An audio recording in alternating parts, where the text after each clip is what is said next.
ਕੀ ਤੁਹਾਨੂੰ ਪਤਾ ਹੈ ਆਸਟ੍ਰੇਲੀਆ ਵਰਲਡ ਕਲਾਸ ਐਜੂਕੇਸ਼ਨ ਦੇ ਨਾਲ ਸਟੂਡੈਂਟਸ ਨੂੰ ਦਿੰਦਾ ਹੈ 35% ਤੱਕ ਸਕਾਲਰਸ਼ਿਪ ਅਮਾਉਂਟ ਜੋ ਤੁਹਾਨੂੰ ਬਚਾਉਂਦਾ ਹੈਗਾ 5 ਲੱਖ ਰੁਪਏ ਮਿਨੀਮਮ ਸਾਲਾਨਾ। ਤਾਂ ਆਸਟ੍ਰੇਲੀਆ ਵਿੱਚ ਅਪਲਾਈ ਕਰਨ ਲਈ ESS ਗਲੋਬਲ ਦੀ ਐਕਸਪਰਟ ਟੀਮ ਨੂੰ ਹੁਣੇ ਕੰਟੈਕਟ ਕਰੋ 90419 90419।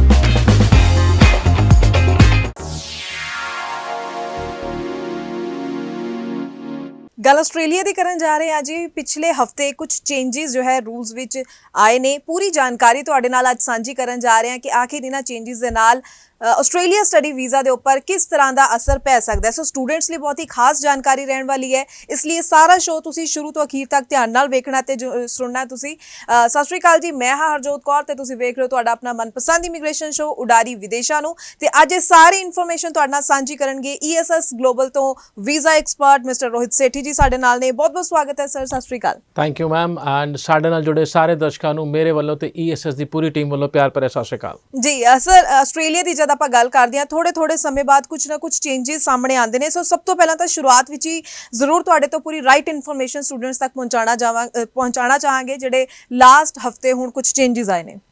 ਬਿਲਕੁਲ ਜੀ, ਤੁਸੀਂ ਸ਼ੁਰੂਆਤ ਹੀ ਬੜੀ ਇਸ ਤਰੀਕੇ ਨਾਲ ਕੀਤੀ that ਆਸਟ੍ਰੇਲੀਆ ਚੇਂजेस ਕਰਦਾ ਰਹਿੰਦਾ ਜੀ। ਆਸਟ੍ਰੇਲੀਆ ਇੱਕ ਇਹੋ ਜਿਹਾ ਕੰਟਰੀ ਹੈ ਜੋ ਐਜ਼ ਅ ਕੰਸਲਟੈਂਟ ਸਾਨੂੰ ਸਮਝ ਨਹੀਂ ਆਉਂਦੀ ਕਦੇ ਰੋਣਾ ਚਾਹੀਦਾ ਜਾਂ ਹੱਸਣਾ ਚਾਹੀਦਾ। ਸਵੇਰੇ ਇੱਕ ਨਿਊਜ਼ ਆਉਂਦੀ ਹੈ, ਦੁਪਹਿਰੇ ਦੂਸਰੀ ਨਿਊਜ਼ ਆ ਜਾਂਦੀ ਹੈ। Well last week I'll say ਬਹੁਤ ਵੱਡਾ ਚੇਂਜ ਜਿਹੜਾ ਅਨਾਊਂਸ ਹੋਇਆ ਫਰਮ ਦਾ ਮਿਨਿਸਟਰ ਇਨ ਆਸਟ੍ਰੇਲੀਆ, ਜਿਹੜਾ ਫੋਕਸ ਕਰਦਾ ਹੈ ਪੂਰੇ ਦੇ ਪੂਰੇ ਇਮੀਗ੍ਰੇਸ਼ਨ ਸਿਸਟਮ ਨੂੰ। ਇਮੀਗ੍ਰੇਸ਼ਨ ਮਾਈਗ੍ਰੇਸ਼ਨ ਜਿੱਥੇ ਇਹ ਬਾਹਰਲੇ ਦੇਸ਼ਾਂ ਦੇ ਬੰਦਿਆਂ ਨੂੰ ਆਪਣੇ ਦੇਸ਼ ਦੇ ਵਿੱਚ ਪੱਕੇ ਕਰਦੇ ਨੇ ਬੇਸਿਕਲੀ, ਉਹ ਚਾਹੇ ਤੁਹਾਡਾ ਆਫਸ਼ੋਰ ਇਮੀਗ੍ਰੇਸ਼ਨ ਹੈ ਜਾਂ ਔਨਸ਼ੋਰ ਇਮੀਗ੍ਰੇਸ਼ਨ ਹੈ ਜਿੱਥੇ ਇੱਕ ਸਟੂਡੈਂਟ ਕੁਆਲੀਫਾਈ ਕਰਕੇ ਪਹੁੰਚਦਾ ਹੈ ਔਰ ਟੂਰਿਸਟ ਵੀਜ਼ਾ ਵੇਰੀਅਸ ਰੂਟਸ ਰਾਹੀਂ ਇਮੀਗ੍ਰੇਸ਼ਨ ਦੇ ਪਹੁੰਚਦਾ। ਤਾਂ ਜਿਹੜਾ ਬਦਲਾਵ ਹੈ ਉਹ ਇਸ ਸਾਲ ਦੇ ਅਖੀਰ ਤੱਕ they say it will be implemented, whereas ਉਹਨਾਂ ਨੇ ਮਨ ਬਣਾ ਲਿਆ ਉਹ ਬਦਲਾਵ ਨੂੰ ਲਿਆ ਕੇ ਹਰੇਕ ਪਾਸਿਓਂ ਇਮੀਗ੍ਰੇਸ਼ਨ ਨੂੰ ਜ਼ਿਆਦਾ ਫਲੈਕਸੀਬਲ ਕਰਨ ਦਾ, ਜ਼ਿਆਦਾ ਚੰਗਾ ਕਰਨ ਦਾ। ਹੁਣ ਉਹਦੇ ਵਿੱਚ ਇੱਕ ਸਟੂਡੈਂਟ ਵੀਜ਼ਾ ਜਿਹੜਾ ਹੈ ਜਾਂ ਸਟੂਡੈਂਟ ਹੈ ਬੇਸਿਕਲੀ ਉਹਨਾਂ ਦੇ ਇਸ ਪੂਰੇ ਸਿਸਟਮ ਦੇ ਵਿੱਚ ਉਹ ਬਹੁਤ ਵੱਡਾ ਰੋਲ ਪਲੇ ਕਰਦਾ ਪੂਰੇ ਦੇ ਪੂਰੇ ਇਮੀਗ੍ਰੇਸ਼ਨ ਸਿਸਟਮ ਦੇ ਵਿੱਚ। ਉਹਨਾਂ ਨੇ ਕੁਝ 6 ਪੁਆਇੰਟਰ ਆਪਣੇ ਤਕਰੀਬਨ ਦੱਸੇ ਨੇ ਆਪਣੇ ਇਮੀਗ੍ਰੇਸ਼ਨ ਰਿਫਾਰਮ ਦੇ ਵਿੱਚ ਦੈਟ ਉਹ ਪੁਆਇੰਟਾਂ ਦੇ ਉੱਤੇ they will be working on and ਜਿਹਦੇ ਤੱਕ ਕਿ ਵੀਜ਼ਾ ਐਂਡ ਜਿਹੜਾ ਬੰਦਾ ਪਹਿਲੇ ਦਿਨ ਤੋਂ ਆਸਟ੍ਰੇਲੀਆ ਦਾ ਸਟੂਡੈਂਟ ਆ ਰਿਹਾ ਉਹ PR ਤੱਕ ਦਾ ਸਫ਼ਰ ਇੱਕ ਤਰੀਕੇ ਨਾਲ ਪੂਰਾ ਕਰੇ ਅਤੇ ਲੰਬੇ 8 ਸਾਲ 7 ਸਾਲ ਦੀ ਜਿਹੜੀ ਜਰਨੀ ਹੈ ਉਹਨੂੰ ਘਟਾ ਦਿੱਤਾ ਜਾਵੇ। ਫਿਰ ਚਾਹੇ ਉਹ ਕੁਆਲੀਫਾਈਡ ਵਾਲਾ ਬੰਦਾ ਹੈਗਾ ਜਾਂ ਨਾਨ ਕੁਆਲੀਫਾਈਡ ਬੰਦਾ ਹੈਗਾ। ਅਤੇ ਪੂਰੇ ਦੇ ਪੂਰੇ ਰਿਫਾਰਮ ਦੇ ਵਿੱਚ ਮੇਰੀ ਨਿਗਾਹ ਨਾਲ ਜੋ ਮੈਂ ਪੜ੍ਹਿਆ ਔਰ ਵਟ ਆਈ ਟਰਾਂਸਲੇਟ ਇਹ ਐਡਵਾਂਟੇਜ ਰਹੇਗਾ ਹਰੇਕ ਉਹ ਸਟੂਡੈਂਟ ਨੂੰ ਜੋ ਆਸਟ੍ਰੇਲੀਆ ਬੈਠਾ ਜਾਂ ਇੱਥੋਂ ਜਾਣ ਦੀ ਪਲੈਨਿੰਗ ਕਰਦਾ ਪਿਆ ਹੈਗਾ। जी बिल्कुल। सो ये बहुत ही खास गल्लां जो स्टूडेंट्स ਨੂੰ ਸਮਝਣੀਆਂ ਬਹੁਤ ਹੀ ਜ਼ਿਆਦਾ ਜ਼ਰੂਰੀ ਹੈ। ਪਰ ਇੱਥੇ ਸਵਾਲ ਇਹ ਵੀ ਆ ਜਾਂਦਾ ਹੈ ਕਿ ਆਖਿਰ ਇਸ ਤਰ੍ਹਾਂ ਦੇ ਚੇਂजेस ਕਰਨੇ ਕਿਉਂ ਪਏ ਆਸਟ੍ਰੇਲੀਆ ਐਮਬੈਸੀ ਨੂੰ। ਦੇਖੋ ਆਸਟ੍ਰੇਲੀਆ ਦੇ ਵਿੱਚ ਜਿਹੜਾ ਚੇਂजेस ਹੈ ਇਹਦਾ ਸੋਰਸ ਕੀ ਹੈ। ਬਹੁਤ ਸਾਰੇ ਜੇ ਆਪਾਂ ਟੈਂਪਰੇਰੀ ਵੀਜ਼ਾ ਹੋਲਡਰ ਇੱਕ ਕਰਕੇ ਉੱਥੇ ਇੱਕ ਵਰਡ ਵਰਤਿਆ ਜਾਂਦਾ ਦੈਟ ਮੀਨ ਐਨੀ ਬੰਦਾ ਜਿਹੜਾ ਉੱਥੇ ਟੂਰਿਸਟ ਵੀਜ਼ੇ 'ਤੇ ਹੈ, ਵਰਕਿੰਗ ਹੌਲੀਡੇ 'ਤੇ ਹੈ, ਸਟੂਡੈਂਟ 'ਤੇ ਹੈ, ਉਹ ਟੈਂਪਰੇਰੀ ਵੀਜ਼ਾ ਹੋਲਡਰ ਹੈ। ਉਹਦੀ ਵੋਲਿਊਮ ਜਿਹੜੀ ਹੈ ਉਹਦੀ ਗਿਣਤੀ ਜਿਹੜੀ ਹੈ ਹਰ ਸਾਲ ਵੱਧਦੀ ਪਈ ਹੈ ਜੋ ਅੱਗੇ PR ਵਾਲੇ ਪਾਸੇ ਨਹੀਂ ਜਾ ਰਿਹਾ। ਹੁਣ ਉੱਥੇ ਗੈਪ ਦੇਖੋ ਕਿੱਡਾ ਵੱਡਾ ਹੈ। PR ਦੈਟ ਮੀਨਸ ਵਰਕਫੋਰਸ ਜਿਹੜੀ ਉਹਨਾਂ ਨੂੰ ਚਾਹੀਦੀ ਹੈ ਉੱਥੇ ਕੰਮ ਕਰਨ ਵਾਸਤੇ, ਕਿਉਂਕਿ ਕੁਛ ਆਕੂਪੇਸ਼ਨ ਕੁਛ ਪ੍ਰੋਫੈਸ਼ਨਸ PR ਨੂੰ ਇੱਕ ਵਾਧਾ ਦਿੰਦੇ ਨੇ ਪੂਰੇ ਦੇ ਪੂਰੇ ਪੋਰਟਫੋਲੀਓ ਦੇ ਵਿੱਚ। ਹੁਣ ਟੈਂਪਰੇਰੀ ਵੀਜ਼ਾ ਹੋਲਡਰ ਕਿਉਂਕਿ ਉਹਨਾਂ ਦੀ ਲਿਮਿਟੇਸ਼ਨ ਆ ਜਾਂਦੀ ਹੈ, ਉਹ ਕੰਮ ਨਹੀਂ ਕਰ ਪਾਉਂਦੇ ਕਿਸੇ ਨਾ ਕਿਸੇ ਕਾਰਨ ਕਰਕੇ, lack of authority, lack of power ਜਾਂ ਗੈਪ ਜਿਹੜੇ ਦੋਨਾਂ temporary and PR visa holders ਦੇ ਵਿੱਚ ਹੁੰਦਾ। ਉਸ ਚੀਜ਼ ਨੂੰ ਐਡਰੈਸ ਕਰਦੇ ਹੋਏ ਉਹਨਾਂ ਨੇ ਜਿਹੜੀ ਆ ਫਾਸਟ ਟਰੈਕ ਪਾਈਪਲਾਈਨ ਜਿਹੜੇ ਇੰਟਰੋਡਿਊਸ ਕਰਨਗੇ and they will make sure ਉੱਥੇ ਜਿਹੜਾ ਟੈਂਪਰੇਰੀ ਵੀਜ਼ਾ ਹੋਲਡਰ ਹੈ ਉਹ ਘੱਟੋ ਘੱਟ ਰਹੇ, ਕਿਉਂਕਿ ਜਿਹੜਾ ਟੈਂਪਰੇਰੀ ਵੀਜ਼ਾ ਹੋਲਡਰ ਵੱਧ ਰਿਹਾ ਹੈ ਦੈਟ ਮੀਨ ਉਹ ਪਰਮਾਨੈਂਟ ਤੌਰ 'ਤੇ ਆਸਟ੍ਰੇਲੀਆ 'ਚ ਨਹੀਂ ਹੈ, ਉਹ ਅੱਜ ਨਹੀਂ ਤਾਂ ਕੱਲ੍ਹ ਉੱਥੋਂ ਵਾਪਸ ਭੇਜ ਦਿੱਤਾ ਜਾਏਗਾ ਜਾਂ ਵਾਪਸ ਆ ਜਾਏਗਾ ਜੀ। ਅਤੇ ਉਹਨਾਂ ਦੀ ਜੋਬ ਮਾਰਕੀਟ ਦਾ ਗੈਪ ਹਮੇਸ਼ਾ ਹੀ ਉਸ ਤਰੀਕੇ ਨਾਲ ਬਣਿਆ ਰਹੇਗਾ। ਤਾਂ ਆਹ ਜਿਹੜੇ ਮੀਨਸ ਹੈ ਉਹ ਟੈਂਪਰੇਰੀ ਵੀਜ਼ਾ ਹੋਲਡਰ ਨੂੰ ਆਪਣੀ ਡੈਸਟੀਨੇਸ਼ਨ ਆਪਣੀ ਮੰਜ਼ਿਲ ਤੱਕ ਪਹੁੰਚਾਉਣ ਦਾ ਇੱਕ ਕਾਰਨ ਬਣਿਆ ਜਾਂ ਬਣੂਗਾ ਦੈਟ ਤੁਸੀਂ ਛੇਤੀ ਪੱਕੇ ਹੋ ਕੇ ਜੋਬ ਮਾਰਕੀਟ ਦੇ ਵਿੱਚ ਆਓ, ਉਹ ਕੰਮ ਕਰੋ ਜੋ ਤੁਹਾਨੂੰ ਐਕਚੁਅਲ ਦੇ ਵਿੱਚ ਤੁਸੀਂ ਕਰਦੇ ਵੀ ਪਏ ਹੋ ਜਾਂ PR ਹੋਣ ਤੋਂ ਬਾਅਦ ਕਰ ਸਕਦੇ ਹੋ। ਜੀ ਜੀ ਬਿਲਕੁਲ। ਤੇ ਪਰ ਜਦੋਂ ਆਪਾਂ ਇਹਨਾਂ ਸਾਰੇ ਚੇਂजेस ਦੀ ਗੱਲ ਕਰਦੇ ਹਾਂ ਲਗਾਤਾਰ ਸਟੂਡੈਂਟ ਸੁਣਦੇ ਵੀ ਨੇ, ਪਰ ਉਹਨਾਂ ਦਾ ਸਵਾਲ ਤਾਂ ਬੇਸਿਕਲੀ ਇਹੀ ਹੁੰਦਾ ਹੈ ਕਿ ਸਟੂਡੈਂਟਸ ਦੇ ਉੱਪਰ ਇਹਨਾਂ ਚੇਂजेस ਦਾ ਕੀ ਇੰਪੈਕਟ ਪੈ ਸਕਦਾ ਹੈ, ਕੀ ਅਸਰ ਪਏਗਾ। ਸੋ ਸਟੂਡੈਂਟਸ ਨੂੰ ਵੀ ਨਾਲ ਅੱਗੋਂ ਕਿਹੜੀ ਗੱਲਾਂ ਦਾ ਧਿਆਨ ਜ਼ਰੂਰ ਰੱਖਣਾ ਪਏਗਾ। ਦੇਖੋ, ਜਿਹੜਾ ਸਟੂਡੈਂਟ ਹਜੇ ਸਿਰਫ ਆਸਟ੍ਰੇਲੀਆ ਨੂੰ ਇੱਕ ਬੈਕਡੋਰ ਦੀ ਐਂਟਰੀ ਸਮਝਦਾ ਸੀਗਾ, ਉਹਨਾਂ ਵਾਸਤੇ ਤਾਂ ਇਹ ਬੜੀ ਪ੍ਰੋਬਲਮ ਹੋ ਗਈ ਹੈ। ਪ੍ਰੋਬਲਮ ਕਿਉਂ ਹੋ ਗਈ ਹੈ? ਕਿਉਂਕਿ ਉਹਨਾਂ ਨੇ ਇਹ ਕਲੀਅਰਲੀ ਡਿਫਾਈਨ ਕੀਤਾ ਹੈ, ਜੇ ਅਸੀਂ ਆਪਣੇ ਵਾਲੇ ਸਿਸਟਮ ਨੂੰ ਕੁਆਲਿਟੀ ਵਾਲੇ ਪਾਸੇ ਲੈ ਕੇ ਜਾਵਾਂਗੇ ਤੇ ਸਾਨੂੰ ਪਤਾ ਹੈ ਐਜ਼ ਅ ਨੇਸ਼ਨ ਦੈਟ ਸਾਡਾ ਨੰਬਰ ਘਟੇਗਾ। ਹਾਊਐਵਰ ਇਹ ਬਾਕੀ ਸਾਰੇ ਬੱਚਿਆਂ ਵਾਸਤੇ ਜਿਹੜਾ ਜੈਨੂਇਨ ਤਰੀਕੇ ਨਾਲ ਪੜ੍ਹ ਕੇ ਪੱਕਾ ਹੋਣਾ ਚਾਹੁੰਦਾ ਹੈ, ਉਹਦੇ ਲਈ ਰਾਹ ਪੂਰੇ ਦੇ ਪੂਰੇ ਖੋਲ੍ਹ ਦੇਗਾ। ਛੋਟਾ ਜਿਹਾ ਐਗਜ਼ਾਮਪਲ ਦਿੰਦਾ, ਜਿਹੜੇ ਰਿਫਾਰਮਸ ਦੀ ਮੈਂ ਗੱਲ ਕਰ ਰਿਹਾ ਸੀਗਾ, ਉਹਦੇ ਵਿੱਚ ਇੱਕ ਇਹੋ ਜਿਹਾ ਰਿਫਾਰਮ ਵੀ ਹੈ, ਦਿਲ ਬੀ ਸ਼ਾਰਟਲਿਸਟਿੰਗ ਸਰਟਨ ਪ੍ਰੋਗਰਾਮਸ, ਕੁਝ ਕੋਰਸਿਸ ਨੂੰ ਸ਼ਾਰਟਲਿਸਟ ਕਰਨਗੇ ਜਿਨ੍ਹਾਂ ਦੀ ਸਿੱਧਾ PR ਹੋਏਗੀ ਆਫਟਰ ਪੜ੍ਹਾਈ। ਦੈਟ ਮੀਨ ਉਹ ਪੋਸਟ ਸਟੱਡੀ ਵਰਕ ਵੀਜ਼ੇ ਦੇ ਝੰਜਟ 'ਚ ਜਾਣਗੇ ਹੀ ਨਹੀਂ। ਤਾਂ ਉਹ ਆਕੂਪੇਸ਼ਨ ਜਿਹੜੇ ਬਹੁਤ ਜ਼ਿਆਦਾ ਡਿਮਾਂਡ 'ਚ ਹੋਣਗੇ, ਬਹੁਤ ਸਟਰੋਂਗ ਡਿਮਾਂਡ 'ਚ ਹੋਣਗੇ ਸਟੇਟ ਵਾਈਜ਼ ਜਾਂ ਫੈਡਰਲ ਉਹਦੇ ਲਿਸਟ ਦੇ ਵਿੱਚ ਪੂਰੇ ਨੇਸ਼ਨ ਦੀ, ਉਹਨੂੰ ਡਾਇਰੈਕਟ PR ਵਾਲੇ ਪਾਸੇ ਵੀ ਲਿਜਾਣ ਦਾ ਇੱਕ ਸਲਾਹ ਚੱਲਦੀ ਪਈ ਹੈ, ਜੋ ਕਿਤੇ ਨਾ ਕਿਤੇ ਅਗਲੇ 2-3 ਮਹੀਨਿਆਂ 'ਚ ਕਲੈਰਿਟੀ ਦੇ ਦੇਗਾ। ਸੈਕਿੰਡ, ਜਿਹੜਾ ਸਭ ਤੋਂ ਵੱਡਾ ਇੱਕ ਜਿਹੜਾ ਮੈਨੂੰ ਲੱਗਿਆ ਐਜ਼ ਅ ਕੰਸਲਟੈਂਟ, ਇੱਕ ਆਲਸ ਦਾ ਹੋਣਾ ਜ਼ਰੂਰੀ ਹੈ। ਉਹ ਕਹਿੰਦੇ ਸਾਡਾ ਸਿਸਟਮ ਪਹਿਲਾਂ ਬੱਚੇ ਨੂੰ ਇੱਥੇ ਲਿਆਉਣ ਲਈ ਆਲਸ ਕਰਾਉਂਦਾ ਹੈ, ਫਿਰ ਪੋਸਟ ਸਟੱਡੀ ਵਰਕ ਵੀਜ਼ੇ ਦੇਣ ਲਈ ਆਲਸ ਕਰਾਉਂਦਾ ਹੈ, ਫਿਰ PR ਲਈ ਆਲਸ ਕਰਾਉਂਦਾ ਹੈ, ਕਿਉਂਕਿ ਰਿਕੁਆਇਰਮੈਂਟ ਸਭ ਦੀ ਅਲੱਗ-ਅਲੱਗ ਹੈ। ਐਗਜ਼ਾਮਪਲ ਅਗੇਨ, ਇਹਦਾ ਫਰਦਰ ਐਗਜ਼ਾਮਪਲ, ਜੇ ਤੁਸੀਂ ਅੰਡਰ ਗ੍ਰੈਜੂਏਟ ਐਪਲੀਕੈਂਟ ਹੋ, ਤੁਹਾਨੂੰ 6 ਬੈਂਡ ਨਾਟ ਲੈਸ ਦੈਨ 5.5 ਚਾਹੀਦਾ ਅਕੈਡਮਿਕ ਦੇ ਵਿੱਚ। ਜੇ ਉਸ ਤੋਂ ਬਾਅਦ ਤੁਸੀਂ post study work visa apply ਕਰਦੇ ਹੋ, ਫਿਰ ਤੁਹਾਨੂੰ ਚਾਹੀਦਾ ਓਵਰਆਲ 6, ਕੋਈ 5 ਤੋਂ ਘੱਟ ਨਹੀਂ। ਇਹ ਜਰਨਲ ਵੀ ਹੋ ਸਕਦਾ ਹੈ। ਤਾਂ ਉਹ ਡਿਸਕ੍ਰਿਪੈਂਸੀ ਆ ਗਈ, ਪਹਿਲਾਂ ਅਕੈਡਮਿਕ ਫਿਰ ਜਰਨਲ, ਸਕੋਰ ਵੀ ਉੱਪਰ ਨੀਚੇ। ਫਿਰ ਅਸੀਂ ਕਹਿੰਦੇ ਹਾਂ PR ਵਾਸਤੇ 7 ਬੈਂਡ ਲੈਣੇ ਪੈਂਦੇ ਜੀ। ਤੇ ਆ ਤਿੰਨੋਂ ਡਿਸਕਨੈਕਟ ਨੂੰ ਵਟ ਦੇ ਆਰ ਵਰਕਿੰਗ ਇਜ਼, ਇਹਨੂੰ ਸਿੰਕ ਕਰ ਦਿੱਤਾ ਜਾਵੇ। ਹੁਣ ਉਹ ਪਹਿਲਾ ਰਿਕੁਆਇਰਮੈਂਟ ਵਧਾਉਣਗੇ ਜਾਂ ਅਖੀਰਲਾ ਘਟਾਉਣਗੇ, ਇਹ ਤਾਂ ਟਾਈਮ ਹੀ ਦੱਸੇਗਾ। ਬਟ ਇਹ ਬਹੁਤ ਵੱਡਾ ਪ੍ਰਪੋਜ਼ਲ ਹੈ, ਜਿੱਥੇ ਬੱਚੇ ਨੂੰ ਇੰਗਲਿਸ਼ ਪਹਿਲਾਂ ਪ੍ਰੂਵ ਕਰਕੇ ਉਹ ਕਹਿੰਦਾ ਸ਼ੁਕਰ ਹੈ ਮੇਰਾ ਆਲਸ ਹੋਇਆ, ਮੈਂ ਆਸਟ੍ਰੇਲੀਆ ਜਾਣ ਜੋਗਾ ਹੋ ਗਿਆ। ਆਸਟ੍ਰੇਲੀਆ ਗਿਆ, ਫਿਰ ਕਹਿੰਦਾ ਚਲੋ 6 ਬੈਂਡ 5 ਤਾਂ ਲੈ ਹੀ ਲਵਾਂਗੇ ਇੱਕ 2 ਦੇ ਵਿੱਚ, ਤਾਂ ਕਿ ਮੇਰਾ ਵਰਕ ਪਰਮਿਟ ਆ ਜੂ। ਫਿਰ PR, ਫਿਰ ਟੈਨਸ਼ਨ ਬਣ ਜਾਂਦੀ ਹੈ 7 ਬੈਂਡ ਵਾਲੀ। ਤਾਂ ਉਹ ਕਿਤੇ ਨਾ ਕਿਤੇ ਉੱਪਰ ਨੀਚੇ ਹੁੰਦਾ ਰਹਿੰਦਾ, ਤੇ ਬੱਚਾ ਸਟੂਡੈਂਟ ਫੋਕਸ ਹੀ ਨਹੀਂ ਕਰ ਪਾਉਂਦਾ ਪੂਰੇ ਦੇ ਪੂਰੇ ਪ੍ਰੋਸੈਸ ਦੇ ਵਿੱਚ। ਤਾਂ ਫਿਰ ਕਈ ਕਹਿੰਦੇ ਆਸਟ੍ਰੇਲੀਆ ਬੰਦਾ ਪੱਕਾ ਨਹੀਂ ਹੁੰਦਾ, ਕਿਉਂਕਿ ਵੇਰੀਏਸ਼ਨ ਬਹੁਤ ਹੈਗੀ ਹੈ ਪੂਰੇ ਦੇ ਪੂਰੇ ਪ੍ਰੋਸੈਸ 'ਚ। ਇਹ ਵੀ ਰეკਮੈਂਡੇਸ਼ਨ ਦੇ ਵਿੱਚ ਆਇਆ ਵੀ ਇਹਨੂੰ ਇੱਕ ਪਾਈਪਲਾਈਨ ਕਰ ਦਿਓ, ਤਾਂ ਕਿ ਸਟੂਡੈਂਟ ਪਹਿਲੇ ਦਿਨ ਤੋਂ ਤੁਹਾਡੇ ਲਈ ਫਿੱਟ ਹੋਵੇ ਅਗਲੇ ਸਬ ਕਲਾਸ ਲਈ ਜਾਣ ਵਾਸਤੇ। ਤਾਂ ਇਹੋ ਜਿਹੇ ਬਹੁਤ ਸਾਰੇ ਰਿਫਾਰਮਸ ਹੈ ਜਿਹੜਾ ਕਿ ਸਟੂਡੈਂਟ ਐਡਵਾਂਟੇਜ ਲੈ ਸਕਦਾ ਹੈ, ਜੇ ਉਹਨੂੰ ਸਮਝ ਕੇ ਚੱਲੇਗਾ। ਜੇ ਪੁਰਾਣੇ ਸਿਸਟਮ ਨਾਲ ਹੀ ਚੱਲੇਗਾ, ਜੋ ਅਗੇਨ 2-3 ਮਹੀਨਿਆਂ 'ਚ ਉਮੀਦ ਹੈ ਖਤਮ ਹੋ ਜਾਏਗਾ, new system will come in place.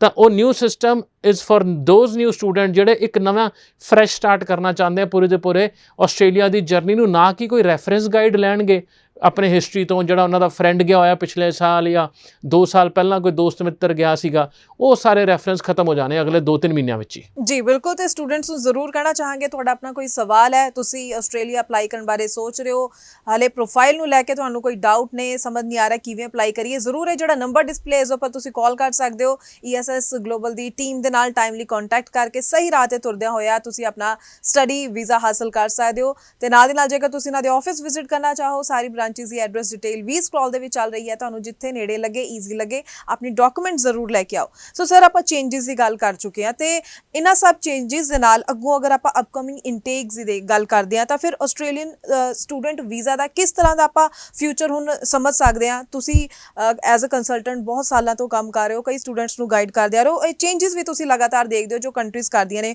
ਹੁਣ ਫਿਲਹਾਲ ਦੀ ਸਥਿਤੀ ਕਿਵੇਂ ਦੀ ਲੱਗ ਰਹੀ ਹੈ? ਜੁਲਾਈ ਇਨਟੇਕ ਬਹੁਤ ਹੀ ਜ਼ਿਆਦਾ ਸਲੋ ਹੋਏਗਾ, ਇਹ ਪੱਕਾ ਹੈ। ਜਿਹੜੇ ਬੱਚੇ ਸਟੂਡੈਂਟ ਜੁਲਾਈ ਇਨਟੇਕ ਦੇ ਪ੍ਰੋਸੈਸ ਦੇ ਵਿੱਚ ਹੈ ਤੇ ਕੁਝ ਚੁਣਿੰਦਾ ਯੂਨੀਵਰਸਿਟੀ 'ਚ ਅਪਲਾਈ ਕੀਤਾ ਹੋਇਆ, ਉਹ ਆਪਣੇ ਏਜੰਟ ਨਾਲ as soon as possible in touch ਹੋਣ, ਕਿਉਂਕਿ ਪਿਛਲੇ 4 ਦਿਨਾਂ ਦੇ ਵਿੱਚ ਵੈਸਟਰਨ ਸਿਡਨੀ ਯੂਨੀਵਰਸਿਟੀ, ਜਿਨ੍ਹਾਂ ਦਾ ਕੈਂਪਸ ਮੈਲਬਨ ਵਿੱਚ ਵੀ ਹੈਗਾ ਐਂਡ ਸਿਡਨੀ ਦੇ ਵਿੱਚ ਵੀ ਹੈਗਾ, ATMC ਫੈਡਰੇਸ਼ਨ ਯੂਨੀਵਰਸਿਟੀ ਜਿਹੜਾ ਕਿ ਮੈਲਬਨ ਵਿੱਚ ਹੈਗਾ campus, and couple of more places. ਉਸ ਤੋਂ ਬਾਅਦ ਤੁਹਾਡਾ ਕੈਪਲਨ ਬਿਜ਼ਨਸ ਸਕੂਲ, ਇਹਨਾਂ ਦੇ ਮਲਟੀਪਲ ਕੈਂਪਸ ਨੇ। ਇਹ 3 ਯੂਨੀਵਰਸਿਟੀਆਂ ਨੇ, ਐਂਡ 2 ਦਿਨਾਂ ਦੇ ਵਿੱਚ ਆਪਣਾ ਪੰਜਾਬ, ਹਰਿਆਣਾ, ਗੁਜਰਾਤ ਸਾਰਾ ਬੈਨ ਕਰਤਾ ਹੈ। ਦੈਟ ਅਸੀਂ ਕੋਈ ਵੀ ਐਪਲੀਕੇਸ਼ਨ ਨਵੀਂ ਨਹੀਂ ਲਵਾਂਗੇ, ਪੁਰਾਣੀ ਵੀ ਚੱਲਦੀ ਪਈ ਹੈ, ਉਹ ਕੇਸ ਟੂ ਕੇਸ ਹੋ ਕੇ ਨਿਕਲੇਗੀ। ਬੱਚਿਆਂ ਨੂੰ ਈਮੇਲ ID ਤੇ ਉਹਨਾਂ ਦੇ ਮੇਲਾਂ ਆ ਚੁੱਕੀਆਂ ਨੇ ਯੂਨੀਵਰਸਿਟੀ ਤੋਂ। ਇਹ ਕਿਉਂ ਹੋ ਰਿਹਾ? ਕਿਉਂਕਿ there is a process change ਜਿਹੜਾ ਹੋਣ ਲੱਗਿਆ, ਉਹਦੀ ਕਲੈਰਿਟੀ ਕਿਸੇ ਨੂੰ ਨਹੀਂ ਹੈਗੀ। ਅਸੀਂ 10 ਦਿਨ ਪਹਿਲਾਂ ਇੱਕ ਆਪਣਾ ਆਸਟ੍ਰੇਲੀਅਨ ਸਮਿਟ ਆਰਗੇਨਾਈਜ਼ ਕਰਾਇਆ ਸੀਗਾ, ਜਿਹਦੇ ਵਿੱਚ ਬਹੁਤ ਨਾਮੀ ਯੂਨੀਵਰਸਿਟੀਜ਼ ਆਈਆਂ ਸੀ, ਸਟੂਡੈਂਟਸ ਨੂੰ ਮਿਲੀਆਂ ਐਂਡ ਉਹਨਾਂ ਨੂੰ ਚੇਂਜ ਉਦੋਂ ਤੱਕ ਅਨਾਊਂਸ ਹੋ ਚੁੱਕਿਆ ਸੀਗਾ ਬੇਸਿਕਲੀ, ਪਰ ਉਹ ਇੱਕ ਦਿਨ ਪਹਿਲਾਂ ਹੋਇਆ ਸੀ, ਸਮਝ ਨਹੀਂ ਸੀ ਇਹ ਨਵਾਂ ਚੇਂਜ ਆ ਕੀ ਰਿਹਾ।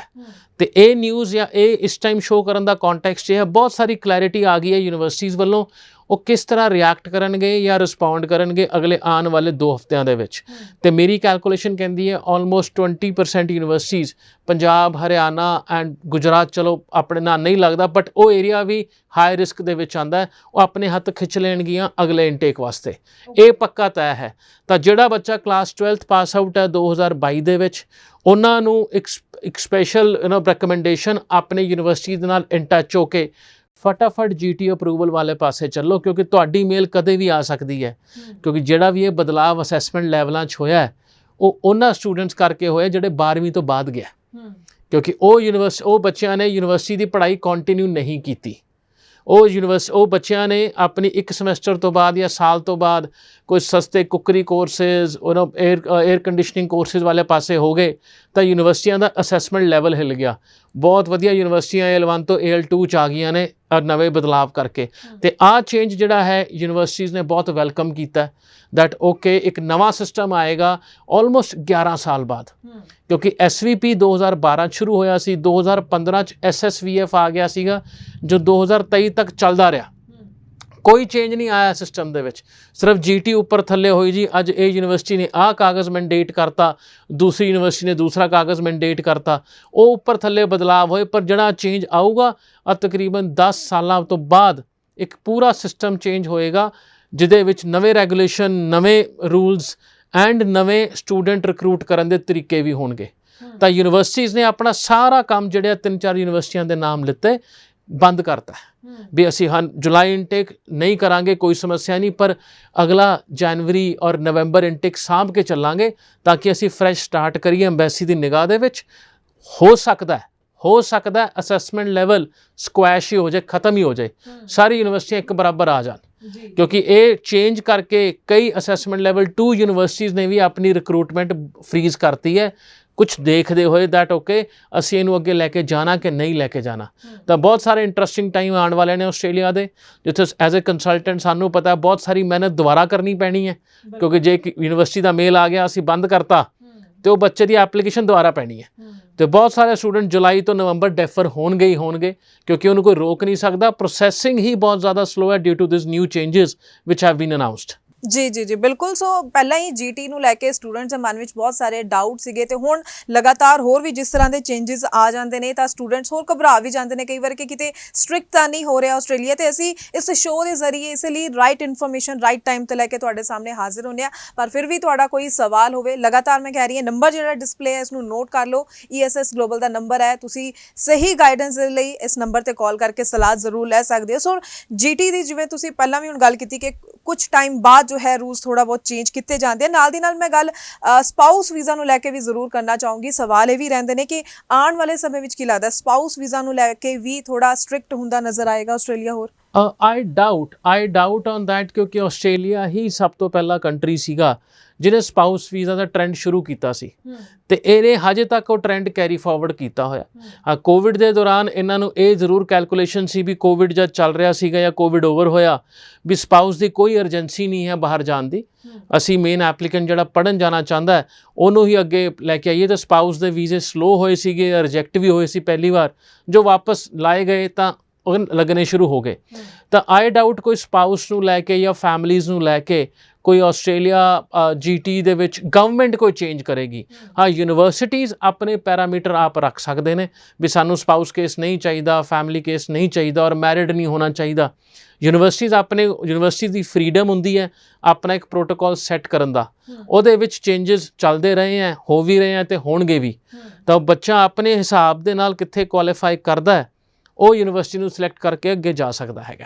ਜੀ ਬਿਲਕੁਲ। ਤੇ ਆਪਾਂ ਜਦੋਂ ਕਿਸੇ ਤਰ੍ਹਾਂ ਦੀ ਮੁਸ਼ਕਿਲ ਦੀ ਗੱਲ ਕਰਦੇ ਹਾਂ, ਸਟੂਡੈਂਟ ਜਦੋਂ ਆਪਣੀ ਫਾਈਲਿੰਗ ਦਾ ਪ੍ਰੋਸੈਸ ਸ਼ੁਰੂ ਕਰਦਾ ਹੈ, ਕਿ ਉਦੋਂ ਤੋਂ ਹੀ ਕੁਝ ਚੀਜ਼ਾਂ ਦੀਆਂ ਚੇਂਜਸ ਬਹੁਤ ਜ਼ਰੂਰੀ ਨੇ ਜਾਂ ਸੰਭਾਵਨਾਵਾਂ ਬਣ ਜਾਂਦੀਆਂ ਨੇ ਕਿ ਕੋਈ ਪ੍ਰੋਬਲਮ ਜੋ ਹੈ ਸਟਾਰਟਿੰਗ ਵਿੱਚ ਹੀ ਅਗਰ ਪ੍ਰੋਸੈਸ ਸਹੀ ਨਹੀਂ ਆ ਸਕਦੀਆਂ, ਜਾਂ ਫਿਰ ਉੱਥੇ ਪਹੁੰਚਣ ਤੋਂ ਬਾਅਦ ਕੁਝ ਚੀਜ਼ਾਂ ਸਟੂਡੈਂਟਸ ਨੂੰ ਫੇਸ ਕਰਨੀਆਂ ਪੈਂਦੀਆਂ ਆਪਣੀਆਂ ਗਲਤੀਆਂ ਕਰਕੇ? ਦੇਖੋ, ਗਲਤੀਆਂ ਤਾਂ ਮੈਂ ਇਸ ਤਰ੍ਹਾਂ ਕਹੂੰਗਾ, ਜਿਹੜਾ ਬੱਚਾ ਇੱਥੋਂ ਅੱਜ ਪਹਿਲੇ ਦਿਨ ਆਫਿਸ ਆਂਦਾ ਕਿਸੇ ਵੀ ਕੰਸਲਟੈਂਟ ਦੇ, ਉਹਦੇ ਕੋਲ ਦਿਮਾਗ 'ਚ ਇੱਕੋ ਚੀਜ਼ ਹੁੰਦੀ ਹੈ, visa.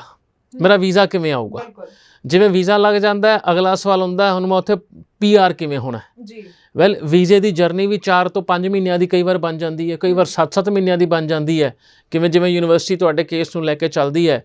PR the journey as of now 6 ਤੋਂ 7 ਸਾਲ ਦੀ ਹੈਗੀ ਹੈ, ਜੇ ਰੂਲ ਤੋੜ ਕੇ ਵੀ ਕੰਮ ਕਰਦੇ ਹਾਂ, ਜੇ ਰੂਲ ਦੇ ਵਿੱਚ ਕੰਮ ਕਰਦੇ ਹਾਂ ਐਂਡ ਫਲੈਕਸੀਬਲ ਉਹਨੇ ਕਿਤੇ ਵੀ ਆਉਣ ਜਾਣ ਵਾਸਤੇ, ਕਿਉਂਕਿ ਜੌਬ ਕਰਨੀ ਹੈ, ਤਾਂ ਉਹ PR 3-4 ਸਾਲ ਮਿਲਣ ਦੀ ਹੱਕਦਾਰ ਹੋ ਜਾਂਦੇ ਹੋ ਤੁਸੀਂ।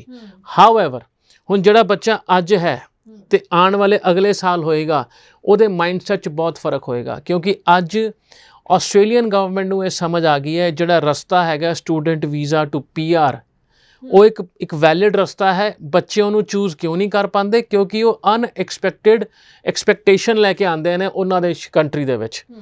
ਹੁਣ ਇੱਕ ਛੋਟਾ ਜਿਹਾ ਐਗਜ਼ਾਮਪਲ ਦਿੰਦਾ, ਬੈਚਲਰ ਡਿਗਰੀ ਜਿੱਥੇ ਬੱਚੇ ਦੀ ਫੀਸ ਤਕਰੀਬਨ 3 ਸਾਲਾਂ ਦੀ $90,000 ਦੇ ਕਰੀਬ ਬਣਦੀ ਹੈ। 3 ਸਾਲਾਂ ਤੁਸੀਂ $90,000 ਦੇ ਕਰੀਬ ਮਤਲਬ 50 ਲੱਖ ਰੁਪਇਆ ਫੀਸਾਂ ਦਾ ਦੇਣਾ ਜੀ। ਕਿੰਨਾ ਕੁ ਬੱਚਾ ਪੰਜਾਬ ਜਾਂ ਹਰਿਆਣੇ ਤੋਂ ਉਹ 3 ਸਾਲ ਦੀ ਜਰਨੀ ਪੂਰੀ ਕਰਦਾ? ਹਾਰਡਲੀ 30%।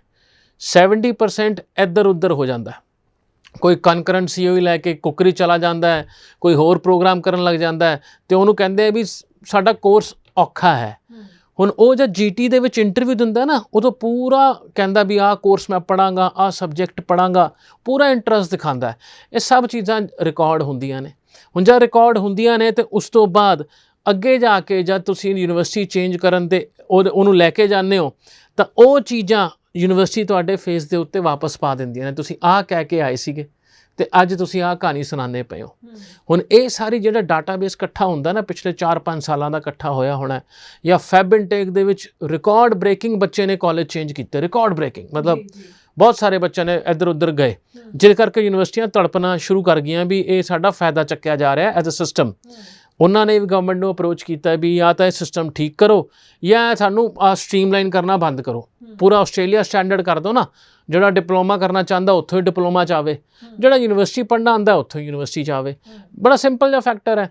ਤਾਂ ਗਵਰਨਮੈਂਟ ਆਈ ਬਿਲੀਵ ਉਹ ਫੈਕਟਰਸ 'ਤੇ ਸੋਚਣਾ ਸ਼ੁਰੂ ਕਰ ਗਈ ਹੈ, ਜਿਹਦੇ ਵਿੱਚ ਜਿਹੜੀ ਉਹਨਾਂ ਦੀ ਲਿਸਟਾਂ ਦੇਖੀਏ ਪਿਛਲੇ 6-8 ਮਹੀਨਿਆਂ ਤੋਂ ਜਿਹੜੀ ਇੰਟਰਨੈਟ 'ਤੇ ਆ ਰਹੀਆਂ, ਜਿਹਦੇ ਵਿੱਚ ਉਹਨਾਂ ਨੇ extended post study work permit ਵੀ ਅਨਾਊਂਸ ਕਰਤਾ 2 ਸਾਲਾਂ ਦਾ। ਉਹ ਸਾਰੇ ਆ ਰਹੇ ਡਿਗਰੀ ਕੋਰਸਿਸ ਦਾ, ਡਿਪਲੋਮਿਆਂ ਨੂੰ ਉਹਦੇ ਵਿੱਚ ਨਹੀਂ ਪਾਇਆ। ਕੋਈ ਨਾ ਕੋਈ ਤਾਂ ਕਾਰਨ ਹੋਏਗਾ।